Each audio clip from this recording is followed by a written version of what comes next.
1824년 1차 아편전쟁과 이후 2차 아편전쟁에서 승리한 영국은 청나라로부터 홍콩섬을 빼앗아버렸습니다.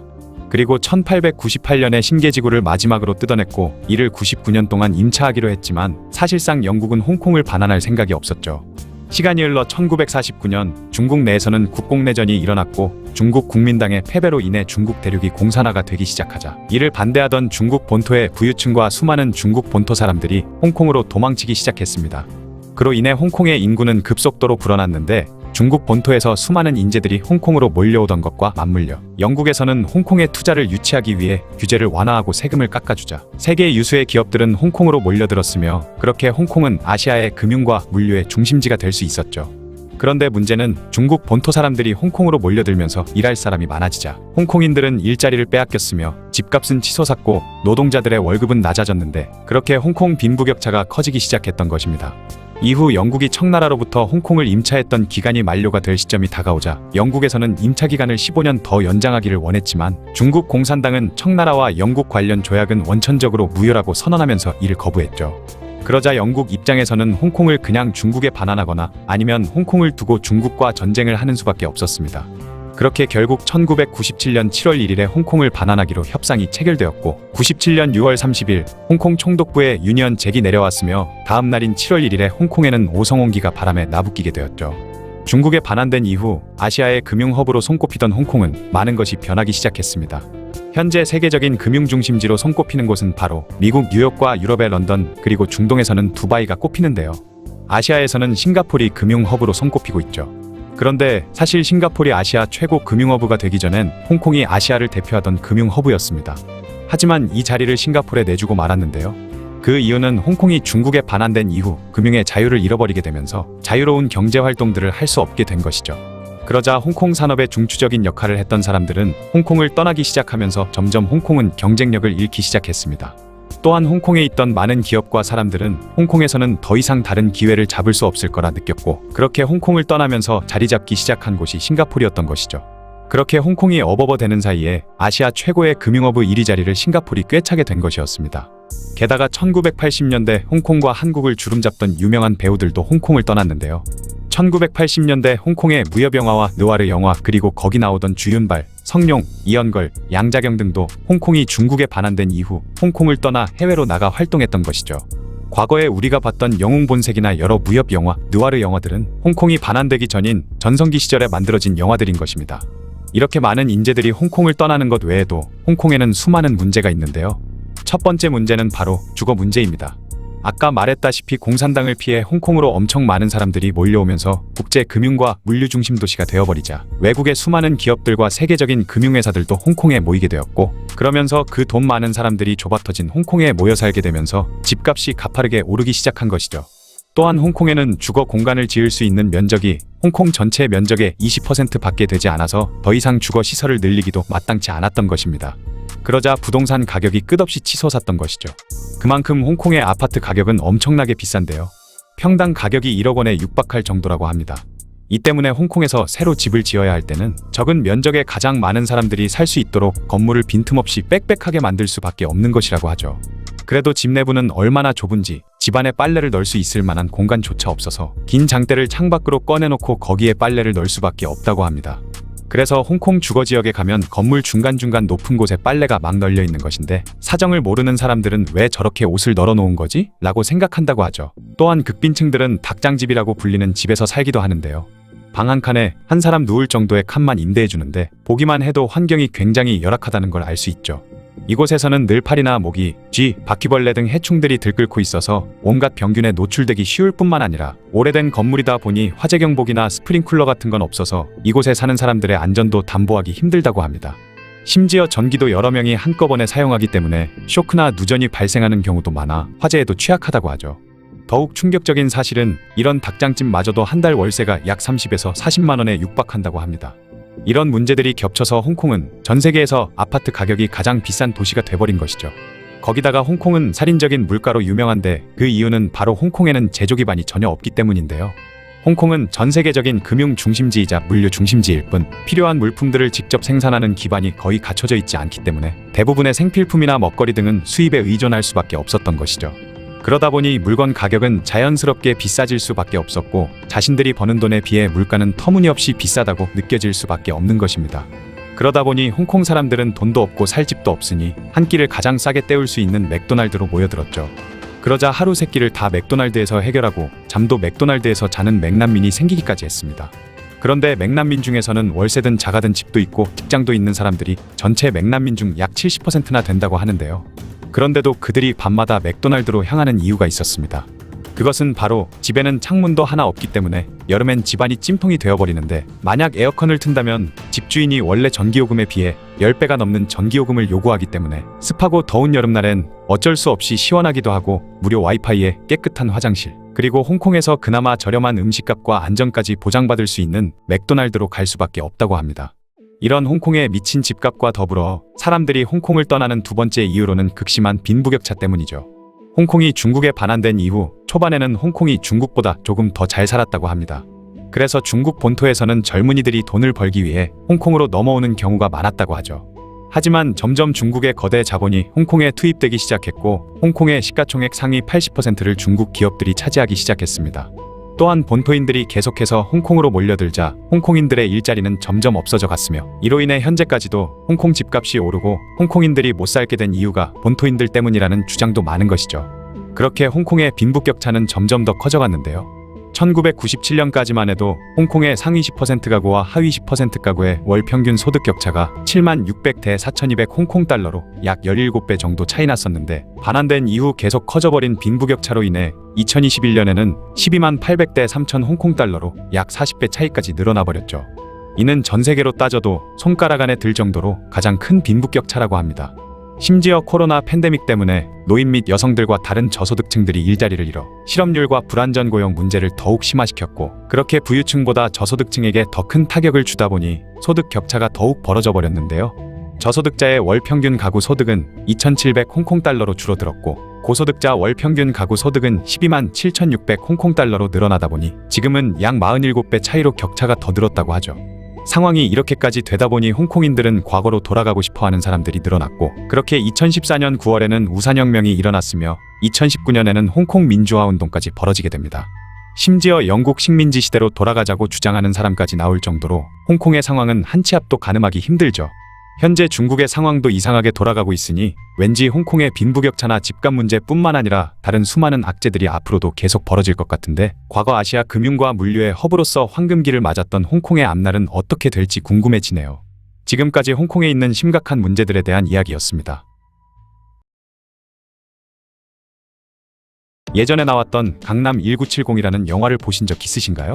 이 영화는 이민호 김래원 배우가 개발이 막 시작되던 강남을 무대로 강남 개발이권을 두고 치고받는 그런 영화인데요. 그런데 영화에서 강남이라고 보여준 곳은 아무것도 없는 황무지, 허허벌판 그 자체였죠. 그런데 지금은 어떤가요? 강남의 부동산만 다 팔면 우리나라의 10대 기업을 전부 살 수 있을 정도로 어마무시한 땅값을 자랑하는 곳이 되어버렸습니다. 또한 우리나라에서 최고로 뜨거운 교육열을 보여주는 대한민국 최고의 학군인 8학군이 있는 곳 역시 강남이죠. 오늘은 강남이 어떻게 대한민국 최고의 땅이 되었는지에 대한 이야기를 해볼까 합니다. 6.25 전쟁이 끝나고 나서 1960년대부터 본격적으로 경제개발이 추진되기 시작했죠. 그래서 서울도 점점 도시화되었습니다. 그러다 보니 수많은 사람들이 일자리를 찾아 서울로 몰려들게 되었고 1945년 독립이 된 직후에 90만 명에 불과했던 서울의 인구가 폭발적으로 늘어나 1960년대가 되자 약 380만 명에 육박했던 것이죠. 이러면서 여러 가지 사회적 문제가 발생하고 만 것입니다. 도시 기반 시설이 갖추어지지 않은 상태에서 사람들만 몰리다 보니 살 집이 없었고 위생 문제도 심했으며 여기저기서 온갖 범죄가 발생하고 있었죠. 거기다가 아직 전쟁의 참상이 완전히 가시질 않았던 상황이었기 때문에 남한과 북한과의 군사적 긴장감은 여전했던 것입니다. 심지어 1964년 베트남전에 한국군이 참전하자 남북한 간의 무력 충돌이 빈번히 벌어지면서 나라 안팎으로 분위기가 살벌했던 것이죠. 또한 다들 알다시피 6.25 전쟁이 발발했을 때 한강 다리가 폭파되면서 수많은 남한 사람들이 강북에 갇히게 되었던 트라우마도 있었기 때문에 중요 국가기관이나 대다수의 서울 인구가 강북에 몰려있는 게 영 찜찜했던 것입니다. 그래서 정부에서는 강남을 개발시켜야겠다 생각한 것이죠. 그런데 큰 문제가 있었습니다. 그것은 바로 옛날 사람들이 강남은 하늘도 버린 땅이라고 불렀을 만큼 거의 저주받은 땅 취급을 받고 있었던 것이죠. 왜냐하면 강남 지형이 저지대라서 과거부터 유명한 침수지역이었던 것입니다. 심지어 서초구에 있는 반포의 한자가 대하 반자의 물가 포자인데 대하같이 움푹 들어간 지역이라서 지어진 지명이라고 하죠. 어쨌든 강남을 개발하려면 이 침수 문제를 반드시 해결했어야 했는데요. 그래서 한강의 수량과 수위를 유지할 댐이 필요했던 것입니다. 정부는 강남 개발에 사활을 걸고 있는 이 댐 건설을 정주영 회장이 있던 현대건설에 맡겼고, 그렇게 만들어진 댐이 바로 소양강 댐인 것이죠. 또한 당시 한강에 있던 모래사장 매립공사까지 현대건설이 맡았고, 이곳에 아파트를 건설하게 되었는데, 이 아파트가 바로 지금도 비싼 집값으로 유명한 압구정 현대아파트였습니다. 이후로 강남에는 계속해서 무수히 많은 아파트가 지어지기 시작하는데요. 1960년대 이후 본격적인 경제개발 계획이 시작되면서 울산이나 포항 등 영남권에 많은 공업단지가 만들어졌죠. 그런데 문제는 서울과 거리도 멀었을 뿐만 아니라 오가는 길도 형편없었던 것입니다. 그러다 보니 먼저 강남과 강북을 잇는 제3 한강교를 건설했고, 그리고 이 제3 한강교와 연결되는 경부고속도로를 만들기 시작했던 것이죠. 이후 아무것도 없는 허허벌판이던 강남에 먼저 격자형으로 넓은 간선도로가 깔렸고, 이 간선도로를 중심으로 거미줄처럼 촘촘하게 도로가 깔렸던 것입니다. 이때 사람들은 아무것도 없는 곳에 시원하게 뚫려있는 도로를 보고 굉장히 신기했다고 하죠. 그리고 사람들을 이주시키기 위해 먼저 공무원 아파트를 지었던 것입니다. 논현동에 있는 영동 공무원 아파트가 바로 강남에 세워진 최초의 아파트였죠. 거기다가 분양가도 낮아서 많은 사람들이 강남으로 이사를 오게 되었습니다. 그런데 이때 이사 온 사람들은 다시 강북으로 가려는 움직임을 보이는데요. 그 이유는 바로 당시엔 아파트만 덩그러니 있고 주위에는 정말 아무것도 없었기 때문에 음료수 하나 사려면 먼 길을 갔어야 할 정도로 생활 인프라가 전혀 없었던 것이죠. 그렇게 강남 아파트에 대한 평판이 안 좋아지고 사람들의 반응도 영 좋지 못하자 정부에서는 극단적인 방법을 취했습니다. 그것은 바로 강북의 도심 발전을 막아버린 것이죠. 백화점이나 각종 상업시설, 유흥시설 등 도심에 필요한 여러 가지 시설들을 더 이상 못 짓게 막아버렸고, 심지어 회사나 대학교 등의 신설도 막아버렸습니다. 그리고 청담동과 삼성동, 역삼동 일대의 아파트를 더 지어버렸죠. 하지만 이미 민심은 돌아서 있었기 때문에 강남으로 이사를 가려는 사람은 없었습니다. 이때 해외에서 충격적인 소식이 전해져 왔죠. 미국이 베트남전에서 패배해 물러나고 남베트남의 수도이던 사이공이 공산주의인 북베트남에 의해 함락되었다는 소식이었습니다. 그 소식은 강북에 살던 사람들의 트라우마를 다시 일깨워주면서 사람들은 강북보다 강남이 더 안전하겠지? 라는 생각을 갖게 된 것이죠.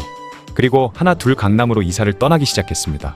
또한 한강 아래 지역에 11개 아파트 지구를 더 만들겠다는 정책이 정해졌고, 그 중에서도 6개 아파트 지구가 강남과 서초 지역으로 정해졌던 것이죠. 당시 서울의 인구는 계속해서 빠른 속도로 늘어났고 그만큼 집을 만들었어야 했기 때문에 이렇게 많은 아파트들이 빠르게 만들어졌던 것입니다. 거기다가 도로만 깔아놓으니 건설사들이 알아서 아파트도 지어주고 도시 기반시설도 만들어주니 정부 입장에서도 제대로 꿀 빨고 있었던 것이죠. 그렇게 서울 전체 아파트 건설 물량의 약 60%가 강남에 집중되었고, 이후로도 아파트 건설은 나라에서도 온갖 세금을 면제해주는 등 많은 지원을 해주기도 했습니다. 이후 강남에도 생활 인프라가 마련되고 아파트까지 많이 만들어지자 계속해서 사람들이 몰려들기 시작하면서 행정인력도 필요하게 되었고, 그렇게 1975년에는 강남구가 새로 만들어졌죠. 거기다가 이때 주택청약제도도 새로 만들어졌는데, 건설사 입장에서는 아파트를 건설할 자금을 조달하지 않아도 되니 굉장히 좋았고, 아파트 청약 당첨자들도 한 번에 목돈을 안 내도 되고, 거기다가 아파트가 완공되면 시세 차익을 얻을 수 있으니 좋았죠. 또한 정부에서도 큰 재정 부담 없이 주택 보급률을 끌어올릴 수 있으니 회사나 시민이나 정부 모두에게 좋은 제도가 마련된 것이었습니다. 그렇게 강남에 사람들이 모여들기 시작하자 평당 200에서 300원 하던 아파트 값이 제3 한강교 그리고 경부고속도로가 지어졌을 때는 평당 약 3,000원 정도까지 올랐고, 나중에 아파트가 본격적으로 막 지어질 때는 평당 50만 원에 육박할 정도로 급등했죠. 그렇게 강남에서는 부동산 투기 열풍이 불었으며 이게 서울 전역으로 퍼지게 되면서 강남 부동산 불패 신화의 서막이 열리게 된 것입니다. 뿐만 아니라 1972년에 서울 인구를 분산시킨다는 목적으로 강북에 있던 몇몇 고등학교들을 강남으로 이전시켰는데요. 그렇게 당시 최고 명문고였던 경기고가 강남으로 이전되었고, 이후 휘문고와 서울고 그리고 경기여고 등 15개 학교가 강남으로 옮겨졌죠. 이때 대학교가 아닌 고등학교를 강남으로 옮긴 이유도 있는데, 고등학교를 옮겨야 미성년자인 고등학생을 따라 가족 구성원들을 모두 강남으로 이주시킬 수 있었던 것입니다. 그리고 강남의 집값을 하늘 높은 줄 모르고 치솟게 만드는 가장 큰 역할을 했던 것이 바로 이것이었는데요. 학생들이 걸어서 학교를 다닐 수 있도록 거주지 중심으로 학군제를 시작했던 것입니다. 서울에는 총 11개의 학군이 있는데 강남과 서초가 속한 학군이 바로 8학군이었고, 강남으로 옮겨졌던 서울의 명문 고등학교에 입학을 하려면 8학군인 강남에 살았어야 했던 것입니다. 거기다가 학군제가 도입된 이후 첫 입시 결과가 충격적이었는데, 서울대에 입학한 학생들의 엄청나게 많은 수가 8학군에 몰려 있었던 것입니다. 그러자 강남으로 이사를 가려는 사람들이 더욱 많아졌고 공급보다 수요가 월등히 많아지자 강남의 집값은 끝도 모르고 올랐던 것이죠. 이때 파락군 고등학교에 입학하기 위해 위장 전입하는 학생들의 수가 엄청나게 늘어났는데 그러다 보니 실제로 강남에 살고 있지만 파락군 고등학교에 배정받지 못하고 오히려 다른 지역의 학교로 배정되는 사례가 생기기까지 했습니다. 이에 많은 강남 아파트 주민들은 관할 동사무소에 허위 전입자를 철저히 가려내 줄 것을 요청하기까지 했죠. 이후 파락군이란 단어 자체가 일반 명사화 되어버려 현재는 명문고등학교를 통틀어 파락군이라 부르기까지 합니다. 그리고 지하철 1호선이 만들어질 당시의 강남은 거들떠 보지도 않던 지역이라 지하철 노선이 스치지도 않았는데 이후 1980년 10월 강남을 가로지르는 지하철인 2호선이 만들어지면서 교통도 더욱 편해졌고 그렇게 강북에 살던 사람들의 강남 이주가 엄청나게 늘었죠. 뿐만 아니라 버스 회사별로 서울역, 동대문역 같은 도심에 흩어져 있던 고속버스 노선들을 반강제로 강남으로 이전시켰는데 그렇게 서울고속버스터미널이 강남에 만들어졌고 이렇게 만들어진 교통 인프라도 강남을 성장시키는 데 막대한 영향을 끼쳤던 것입니다. 이후로도 지속적으로 여러 상업시설이나 강북에 있던 기업들도 하나 둘 강남으로 이전하기 시작하면서 강남 인구 유입은 엄청나게 늘어버렸고 1980년대 이후부터 하늘이 버린 땅이라 불리던 강남은 180도 변해 대한민국의 최고로 비싼 땅이 되어버린 것이죠. 사실 1990년대까지만 해도 강남 강북의 집값 차이는 크지 않았는데요. 그런데 2000년대 초반부터 강남에 있던 저층 아파트들의 재건축이 시작되면서 강남에는 다시 한번 개발 열풍이 휘몰아쳤고 과거에 건설된 대규모 단지 아파트들이 고층 고급 아파트들로 바뀌면서 강남 집값은 강북에 비해 넘사벽 수준이 되어버린 것입니다. 그리고 현재까지 이어져 내려온 것이죠. 저는 강남이나 서초 같은 곳은 바라지도 않고 그냥 서울에 집 한 채만 있어도 소원이 없을 것 같네요. 지금까지 부동산 불패 신화를 썼고 앞으로도 계속 이어져 나갈 것으로 보이는 강남에 대한 이야기였습니다. 인터넷에서 사람들이 농담삼아 우리나라 경제가 이러다가는 베네수엘라 꼴이 날지도 모른다는 이야기를 하는 것을 자주 볼 수 있는데요. 그만큼 오늘날의 베네수엘라는 여러모로 경제가 어려워지다 보니 범죄율도 급격히 높아지고 있는 상황이라고 하죠. 오늘은 그 중에서도 베네수엘라의 수도이자 세계에서 가장 위험한 도시 중 하나라 평가받는 카라카스에 대해 알아볼까 합니다. 베네수엘라는 과거 세계 원유 매장량 1위 국가로 1인당 GDP가 유럽의 선진국인 영국, 프랑스, 독일, 이탈리아 등과 어깨를 나란히 할 정도로 많은 돈을 벌던 시기도 있었다고 하죠. 하지만 베네수엘라는 나라의 경제를 너무 과도하게 원유 수출에만 의존해왔던 탓에 오일 쇼크 이후 석유 가격이 급속도로 내려가기 시작하자 나라가 박살나기 직전의 위기에 처했습니다. 이런 혼란스러운 상황 속에서 우고 차베스라는 인물이 1999년 국민들의 열렬한 지지를 받으며 베네수엘라의 정권을 잡게 되고 마치 기다렸다는 듯 국제 석유 가격이 올라가기 시작하면서 베네수엘라 경제는 극적으로 회복되기 시작했죠. 그렇게 베네수엘라의 경제력이 남미에서도 부자 국가로 유명한 칠레, 우루과이와 어깨를 나란히 할 정도로 좋아지자 차베스 정권은 막강한 경제력을 바탕으로 국민들에게 교육과 의료 서비스를 무료로 제공하고 국민들이 살 집까지 저렴한 가격에 지어주면서 절대적인 지지를 받게 됩니다. 국민들의 지지를 등에 업은 차베스는 미국의 자본주의를 척결하자는 말을 외치며 북한과 이란, 쿠바와 손잡고 무례하게 미국을 모욕하거나 도발하는 등 계속해서 미국을 배척하는 정책을 펼쳐댔죠. 그때까지만 해도 베네수엘라는 막대한 석유를 비싼 가격에 팔아치운 경제력을 바탕으로 무슨 일이든 마음대로 할 수 있다는 자신감에 차 있었기 때문입니다. 하지만 2013년 국제유가가 다시 내려가기 시작하고 우고 차베스가 건강 문제로 세상을 떠나게 되면서 또다시 위기가 찾아오기 시작했습니다. 그동안 베네수엘라는 석유를 수출하면서 엄청난 돈을 벌어들였지만 국민들에게 식료품과 생필품 등을 공짜로 마구 뿌리며 인기를 얻기만 했을 뿐 제대로 된 농업과 경공업을 발전시키려는 노력은 전혀 하지 않았기 때문에 유일한 밥줄이었던 석유의 가치가 떨어지자 아무런 경쟁력이 없는 나라가 돼버렸죠. 게다가 미국이 차베스 시절 끊임없이 자신들을 반대해왔던 베네수엘라의 석유 수출 대금을 모두 동결시켜버리는 결정적인 한 방을 날려버리면서 베네수엘라의 국가 수입은 거의 없는 것이나 다름없는 최악의 상태가 돼버렸습니다. 그렇게 베네수엘라의 경제가 무너져버리자 많은 사람들이 베네수엘라를 떠나 다른 나라로 이민을 가기 시작했고 각 지역의 범죄율이 급격히 높아지기 시작했죠. 그 중에서도 가장 위험한 도시가 바로 수도인 카라카스라고 합니다. 카라카스에 살고 있던 빈민들은 과거 도시가 커지는 과정에서 점점 외곽 지역으로 밀려나 그곳에 모여 살기 시작하고 있었는데요.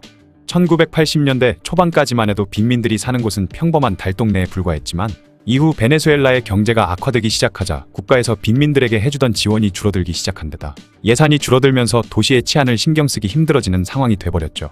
그때부터 각종 범죄 조직과 콜롬비아의 마약 카르텔이 카라카스의 서부와 동부를 가리지 않고 급격히 퍼져나가기 시작했고 그 결과 범죄율이 급속도로 높아지기 시작한 카라카스는 세계에서 치안이 최악인 도시라는 오명을 쓰게 됩니다. 정부의 치안이 제대로 된 기능을 하지 못하자 사실상 도시를 지배하고 있던 카라카스의 갱단은 그들이 직접 도시를 다스리는 자치정부 역할까지 하게 되었다고 하는데요. 경찰들이 어떻게든 카라카스를 다시 되찾기 위해 이틀에 걸쳐 갱단과 총격전을 벌이기도 했지만 수류탄까지 던져대는 갱단의 반격을 받고 결국 물러나야 했습니다. 그렇게 도시를 갱단이 점령하고 경찰이 제대로 도시를 통제하지 못하면서 그로 인해 생기는 피해는 카라카스의 시민들이 입게 되었죠. 카라카스의 경우 동부와 서부의 치안이 차이가 큰데 부유한 사람들이 많이 살고 있는 동카라카스 지역은 부유층과 중산층들이 자신들을 지켜줄 경비원들을 많이 쓰는 덕분에 그나마 치안이 나은 편이라고 하는데요. 물론 그래봤자 우리나라보다는 훨씬 위험하고 범죄율이 높은 수준이라고 합니다. 반면 빈민층들이 많이 사는 서카라카스와 동카라카스의 바리오 지역은 거의 전쟁터나 다름없는 수준으로 치안이 엉망이라고 하죠. 실제로 카라카스에서 일어나는 범죄의 대부분이 서카라카스와 바리오에서 일어난다고 합니다. 서카라카스의 사람들 대부분이 빈곤층이라 경비원을 고용할 돈이 없으며 정부에서 치안을 안정시키기 위해 군대를 보내거나 하지도 않기 때문인데요. 베네수엘라는 징병제인 브라질과 멕시코와는 달리 모병제를 통해 군인들을 모집하기 때문에 규모가 그리 크지 않다고 하죠. 게다가 브라질과 멕시코는 자국의 치안 문제를 해결하기 위해 끊임없는 훈련을 통해 군대의 전투력을 높은 수준으로 끌어올렸지만 베네수엘라군은 부패에 찌들어 있어서 그런 노력조차 제대로 되어 있지 않기 때문에 정부가 군대를 이용해 치안 정리를 하고 싶어도 그렇게 할 수가 없는 상황이라고 합니다. 때문에 서카라카스와 바리온 지역에서는 마약을 구하기 위한 범죄가 자주 벌어지고 인생 막장인 사람들이나 마약 카르텔들끼리 사소한 일로 서로에게 총을 쏴대는 경우를 흔히 볼 수 있다고 하죠. 때문에 만약 카라카스에 가게 되면 서카라카스 지역의 경우 대낮에 가도 범죄에 휘말릴 가능성이 높으니 어지간하면 가지 않는 것이 안전하며 특히 바리오 일대는 절대 갈 생각을 하지 말아야 한다고 합니다. 바리오 지역은 일주일에 수십 명이 죽어나간다는 이야기가 도는 곳이라서 현지인들도 돈 많은 사람들은 절대 바리오에서 살지 않으려 한다고 하네요.